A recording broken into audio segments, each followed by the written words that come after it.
Near mint condition, the home of collected editions. That cover's so awesome. That, as they say, is that. Marvel Comics. Let's go ahead and get started.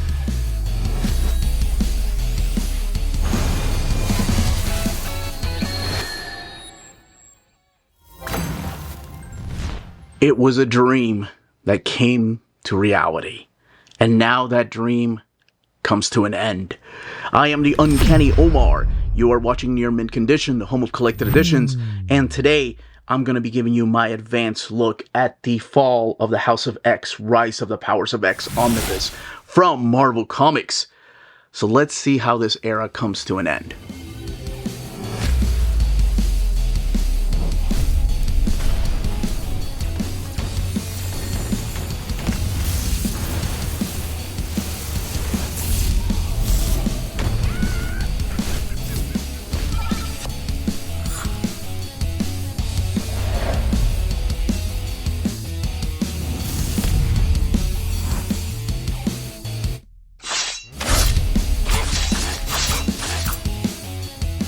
Before going any further, a big thank you to David Gabriel and the fine folks at Marvel for sending us an advanced copy of this omnibus. This omnibus is due out in the direct market and book market on August 5th or 6th, depending on where you get your books.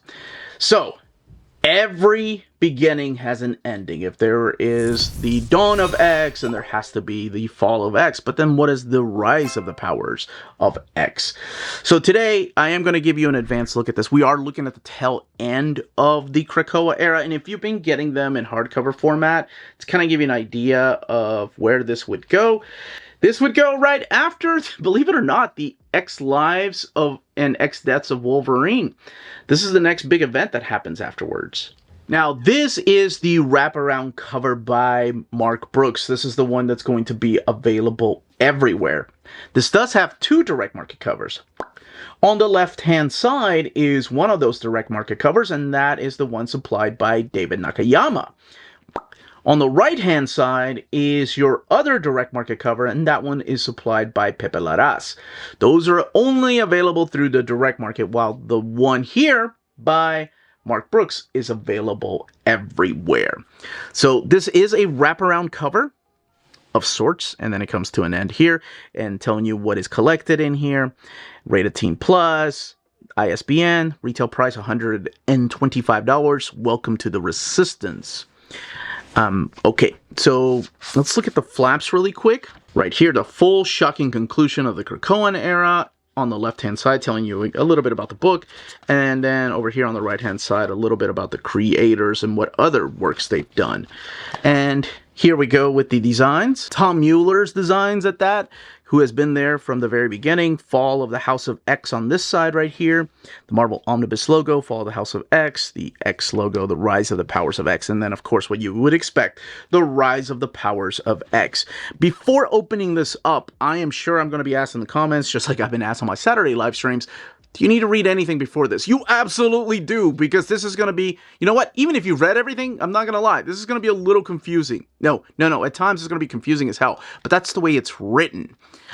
Things do come together, and of course I will be talking about the mapping here in a little bit. But first, what should you read in case you only read the beginning? At the very least, you got to read Inferno, Sins of Sinister, Judgment Day, and then of course the three main series that kind of lead up to this, which is X-Men by Jerry Duggan, Immortal X-Men by Kieran Gillen, and then X-Men Red, which is the Cy Spurrier series.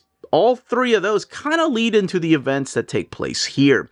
And the other big thing that is not included in here is the X-Men Hellfire Gala. It is a trade paperback. It's a 2024. I know there's 3 different galas, but it's a 2024 gala that leads into the events here. That kind of gives you an idea of what to read before this. Like I said, there's a lot of reading to do before this book. All right, we are going to open this book up. We are going to check out what the stories are about. We're going to look at the artwork in here. We're going to talk about the mapping. We're going to look at the extras in the back, and then of course the build of the book. And by the way, this might be a little confusing because this also has the same cover as the trade paperback, but the big difference is, of course, the price. This is $50 for the trade paperback that only covers the Rise and Falls of X and then material from X-Men 35, while this covers a whole lot more and is $125. All right, let's go ahead and open up the Omni. We have this crimson red end sheet right there, the X logo, and then the way, actually, this is the way the book is broken down. Fall of the House of X, Rise of the Powers of X, X-Men 30 through 34, X-Men 35, Resurrection of Magneto, Dead X-Men, X-Men Forever. And each one of these will tell you who the writer was. You have Jerry Duggan writing the Fall of the House of X 1 through 5, and then Kieran Gillen doing the Rise of the Powers of X 1 through 5. Jerry Duggan, of course, writing the X-Men series, and then everybody chipping in here for X-Men 35. You have Al Ewing, and then Steve Fox, Fabian Nicieza, and then even Iman Villani writing some of these issues with Jed McKay. And also the artists. Let's talk about Lucas Wernick and R.B. Silva and Phil Noto and Luciano Vecchio and Bernard Chang and Luca Maresca and Francesco Mortarino, as well as Scott Eaton, to name a few of the artists. X-Men created by Stan Lee and Jack Kirby. And then again, the designs, I'm going to make sure the book designer Tom Mueller, to give credit again to Tom Mueller. So, Fall of the House of X, Rise of the Powers of X. Let's talk about what's collected in here.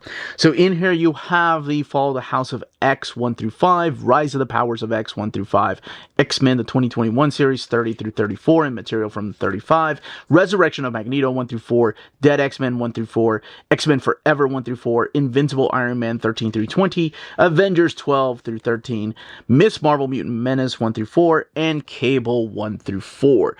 This particular book has a total of 1,256 pages and retails for $125. And I'll just go ahead and say the way this is mapped is exactly as you saw here. You have you have an issue of Fall of the House of X. You have the little prologue here with Cyclops, and then you have an issue of Rise of the Powers of X. So they going back and forth, back and forth.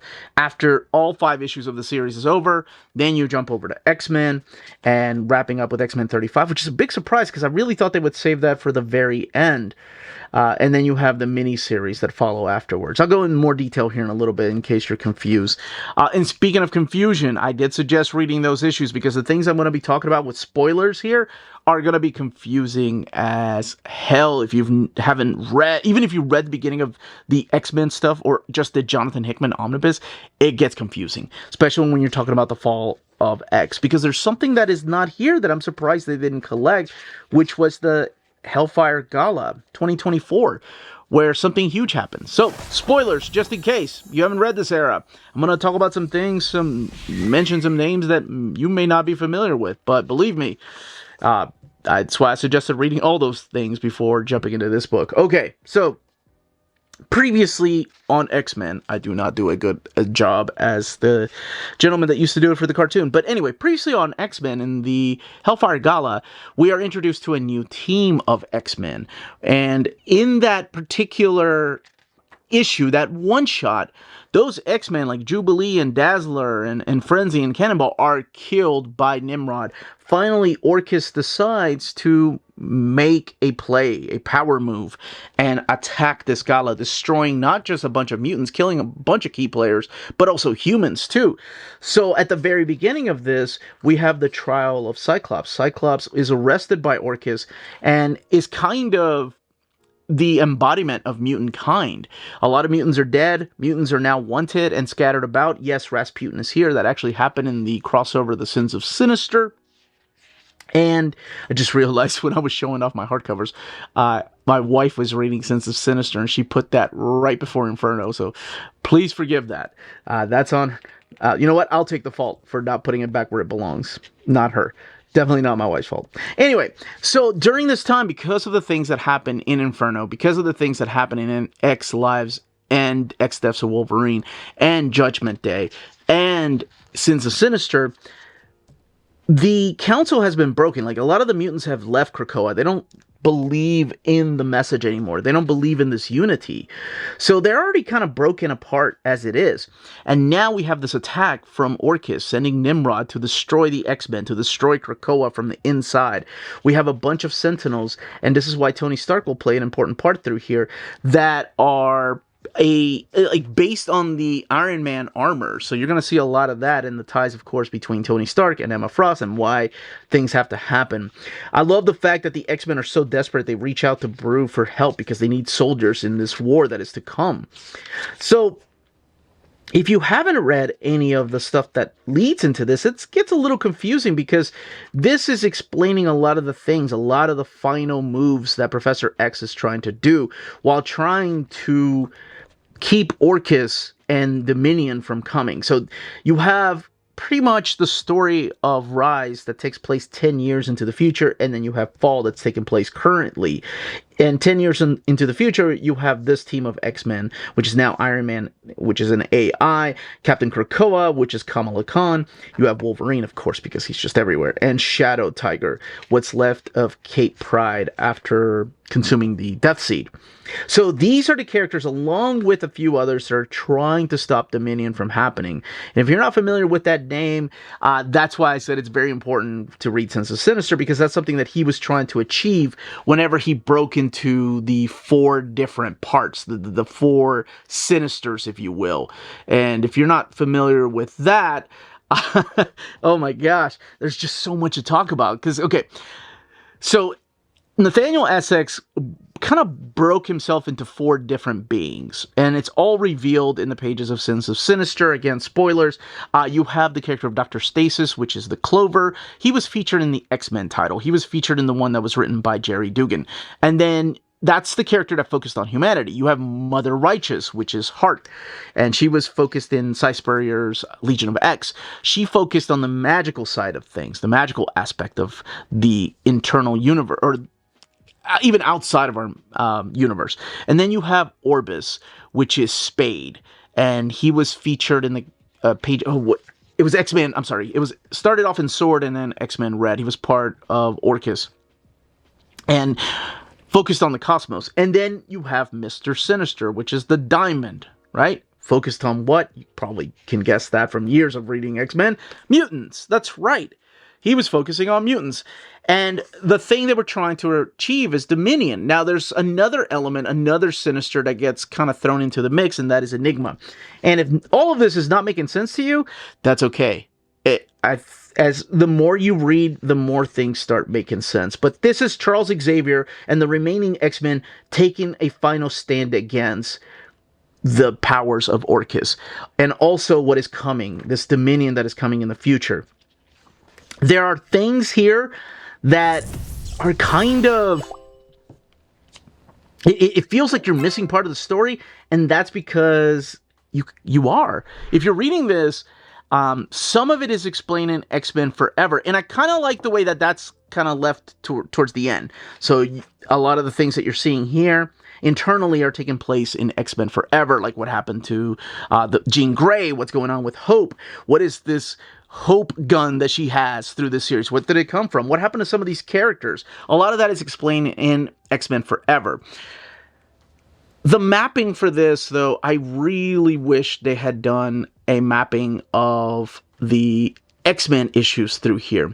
Not including Wolverine and X-Force, I get, because that kind of takes place like during the fall of X, but not necessarily needing to be read. But like issues of Iron Man, I think, take place before House of X, like Invincible Iron Man 13 and 14. As well as X-Men issue number 30. I think that could have been kept towards the very beginning. And I'm not here to go and talk about each and every one of these issues where it should have been mapped. I'm just saying I think it would have benefited from like putting X-Men 31, for example, in between Fall of the House of X and Rise of the Powers. The thing is that there are 2 different series. You have 10 years into the future, and then you have present day. So the present day stuff could be read with the Fall of the House of X, right? You have X-Men 31, you've got Iron Man, the Avengers, that stuff, and even the Resurrection of Magneto, which I'm glad they kind of kept afterwards, though. That's actually where I would have put it, too. That stuff could be read with Falls of X, and then Rise of Powers, I think that you could put things in there like Dead X-Men and X-Men Forever, for sure. And that stuff, I think, belongs with Rise of X. And then, of course, the grand finale being that issue number 35. They don't have any of the Unlimited issues or the Wedding as well. Or the Children of the Vault, which is also during this particular time. So let's just keep going through here because now we have Rise of Powers of X3.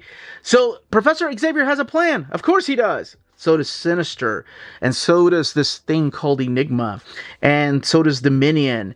So everything is coming together here for this grand finale. And if you think it's going to be one of those moments of like, oh, this is easy, right? They just go back in time, kill Moira, and then reset everything, and it goes back to the way things were. It's a lot more complicated than that. This is a reminder of just how good the X-Men had it. This is a reminder of how they were once the power players here. They had their own nation. They beat death. And they were finally at that moment of the dream being achieved and how easily it crumbles. And it is a reminder of X-Men in general. Just how much you like a particular era and how quickly it can be taken away. Now, in hindsight, 5 years is no time at all. It's interesting that this all started, back in 2020, and now we're in 2025, and we are in the fall of X. So altogether, in 2019, I think is when all this started. And then, of course, now we have the fall, or the From the Ashes era. To me, like, for example, my favorite era of X-Men was the Outback era. I love that era. I know it's not the most beloved. I know some people didn't like it. But for me, I absolutely love that era. In hindsight, if you think about it, that didn't really last that long. But when I was a kid, it lasted forever because I was living it monthly. I was waiting and anticipating the next issue of Uncanny of X Factor. If you think about it, it starts at the Fall of the Mutants. And then by the end of Extinction Agenda, and then when everything gets relaunched in 1991, it was like that. It was less time than Krakoa, which to me is insane because when I was a kid, I thought, whoa, this is forever. I love the Outback era. It was like 15 years the X-Men were out in the Outback. And if you think about it, even in a way, like X Factor was like that. Like, you got the return of Jean Grey, you've got Cyclops and Beast and Iceman and Angel together in X Factor #1, which came out in 1986. By 1991, with the launch of X-Men, Adjectiveless X-Men, it's all gone. That's it. That's crazy. To me, that was a lifetime. And now we're looking at the same thing. What my point is that to some kids, to some people, this era lasted forever. To us in our 40s that get collected editions, this came and went like that. And that to me is insanity. So the final issue 35, is a bunch of different writers, even some from the past, like Chris Claremont coming back, to kind of give you the new status quo of where these mutants are going to be. And then I'll talk a little bit about each of these different series. You have Resurrection of Magneto, which in the pages of a big crossover, Magneto ended up dying, so now it is up to Storm to go into the afterlife. So it is her and Magneto in the afterlife. And this miniseries really symbolizes what X-Men is to me, or what Krakoa is. It is him coming back from the dead and then realizing, well, which version of Magneto am I? Who am I here to please? Who am I here to serve? Wait, why am I back? And it's a deep psychological dive into the psyche of Magneto and what makes him tick, what kind of complex character he is, and him coming back to all the madness that's taken place during this particular era just adds another element of just how much the X-Men can elevate stories. Because, when you think of like the way this started with Hickman, then we'll talk about Dead X-Men here. Like, Hickman had the idea, and then of course he ended up leaving the book because it was selling too well and he didn't want to write a monthly series, is what he told me. He wanted to move on to bigger things, and now he's working on Imperial, and of course he's working on Ultimate X-Men, Ultimate Spider-Man, not Ultimate X-Men. And he kind of left the map there for people to kind of wrap up with a little bit of a loophole as to how things should be finished, and it was up to these new writers to kind of figure out how things could go back to the way we remember. Because at the end of the day, I always joke about the X-Men are always playing baseball in their backyard. This is the Dead X-Men. So these are the characters that were killed off in that Hellfire Gala, and it's their role that now they're having to play in all of this. So during that time, these characters like Frenzy and Jubilee and Prodigy and Dazzler and Cannonball were all killed off. And death for them was only the beginning, because now they are on a mission from someone to go and kind of, it's like a MacGuffin. Like, they go on several missions. They are being recruited, of course, by Magic at first, but somebody else is telling them what to do and where to go, and you can find out what exactly they have to do. And then we have the Immortal X-Men series. This, to me, is amazing after reading the insanity that is the rise of Powers of X. That, like, Rise of Powers gives you, like, a little bit of the story, right? This is it's Gillen's, like, director's cut. This is everything that was really going on. This is when you find out what Mother Righteous was really up to. This is when you find out really what's happening with Enigma. What happened to the Quiet Council. Why Destiny doesn't trust anybody anymore. What, finally, we get a story that Chris Claremont wanted to tell between, you know, the real parental lineage of Nightcrawler, right? Like, we get all these stories all in this freaking miniseries that at first you're like, what the hell is this about? Why wasn't this included? And I'm glad that this 4-issue miniseries was included after the big events. That's the thing that I was happy with this. Like, the mapping for that makes sense, because if you were to read that during those issues, I think it kind of ruins, like, some of the things that were going on between the scenes between Hope and Phoenix and what the final play is. And then, because as you're reading the Rise of Powers, and I know I sound like a madman, but that's just what these stories do to me. As you're reading that, you're going to be like, wait a second, where the hell did that character come from? It's all explained in Immortal X-Men. This is where we get the issues of Iron Man, Invincible Iron Man. So these issues right here are the tail end of Jerry Dugan's run on Iron Man. You know, something big had happened in the previous issues between him and Emma.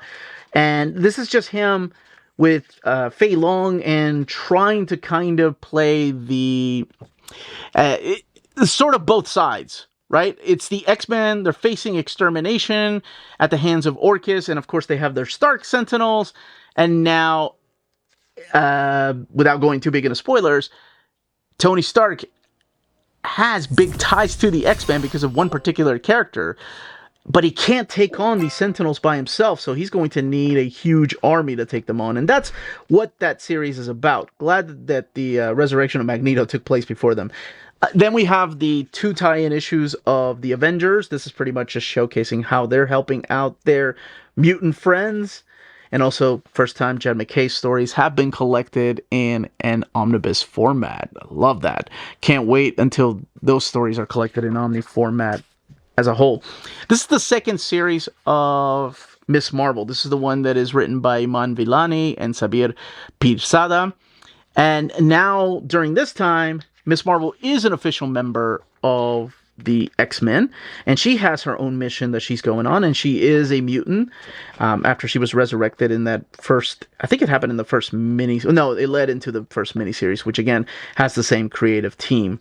Now all 4 issues of that are collected in here, and then we have the Cable miniseries, and the Cable series is kind of like his standalone story that really doesn't have to be read with Fall of X, but I'm so glad that it's kept here because it's just a fun story between Fabian Nicieza and Scott Eaton. Just telling the way, if you like classic Cable stories, like from the 90s, and even the Deadpool and Cable and Deadpool comics, this is it, man. This is so fun. And it's a team up between young Cable and old Cable, or just regular age Cable, however you want to call him. And then, of course, we have our extras. So sometimes the extras are in between issues. You have variant covers in between chapters. And then all the way back here are the other variant covers. Some of them in thumbnail size and some of them in splash page. And man, I love those freaking trading card variants. Those are so cool. And the Kickstarter for Russell Donnerman's actually gave you those, a lot of those cards. Some of these variants have absolutely nothing to do with the story, as I always tell people. And then your end sheets. Now let's talk. 1,256 pages. It is sewn binding, and there's what the eye looks like. And this one is printed at the iMac printer. And when I was reading this, it felt like the paper stock was like the Mega printer that was in Turkey. It just feels thicker than what I'm used to, and even the slickness feels different than what I'm used to from the iMac printer. There's still a little bit of bleed through, but it does feel like the thicker, glossy paper stock that they were using at the Mega print. Now, as far as the way the book lays over, here we have it at the very beginning with this double-page spread of Kate right there, and of course comparing it to the way that it lays over. Well, this is the trade paperback, so again, the sewn binding with minimal gutter loss, and over here's the glued binding. Kind of give you an idea. But that is it. That's what the Fall of House of X and Rise of Powers of X is. That's how it's mapped. And that, as they say, is that. If you're interested in purchasing this omnibus, don't forget to check out our sponsors. BD Cosmos, the Canadian leader in graphic novels. They have a physical storefront in Montreal, Quebec, and their website, bdcosmos.com, offers 25% off your order of over $99 or more, and free shipping everywhere in Canada for every order of $250 or more. Their shipping care is exceptional. Your books will stay cozy through the rough Canadian weather and arrive to you in near mint condition. After checkout, let them know Near Mint Condition sent you their way, and you'll be added to the monthly $25 gift card raffle. Entries are valid for new and returning customers. Don't be afraid to call or email them. Ask them questions. Their staff is always happy to help guide you towards the right purchase. Visit their website, bdcosmos.com, for more. BD Cosmos, with rewards and raffles taking care of customers in Canada. Eh? CheapGraphicNovels.com, your online home for graphic novels and collected editions up to 50% off cover price. They have excellent shipping and prompt and helpful service. Check out their bargain deals for up to 90% off cover price. And don't forget, the CGN also takes pre-orders. That way you don't miss out on the hottest releases. And they are currently running a special promotion for you Minties. If you're a first-time customer, after receiving your order confirmation email, reply back to that email and let them know Near Mint Condition sent you their way. They will then apply a free shipping promotional credit to your next order in the US. Cheap Graphic Novels, your source for the hottest books with the kind of deep discount, quality shipping, and customer service that will keep you coming back for more. And that was the content, the page count, and build of this omnibus, and of course how it was mapped. In the comments down below, let me know if you've picked up the trades, if you've got the single issues, if you're going to get the Dawn of X or the Krakoa era Dawn of X Omnis volumes 1 and 2. Those are going to be mapped different. Those are going to be mapped in reading orders. This is more mapped like a Marvel event, like kind of the way they did Empire, or the way they did King in Black, or Absolute Carnage, just to name a few. But that's it, everybody. Leave those comments down below. Smash that like button on the way out. It means the world to us. Stay healthy and safe out there. We are also on Patreon and Spreadshop. Amazing ways to support the channel if you can do so. Much love.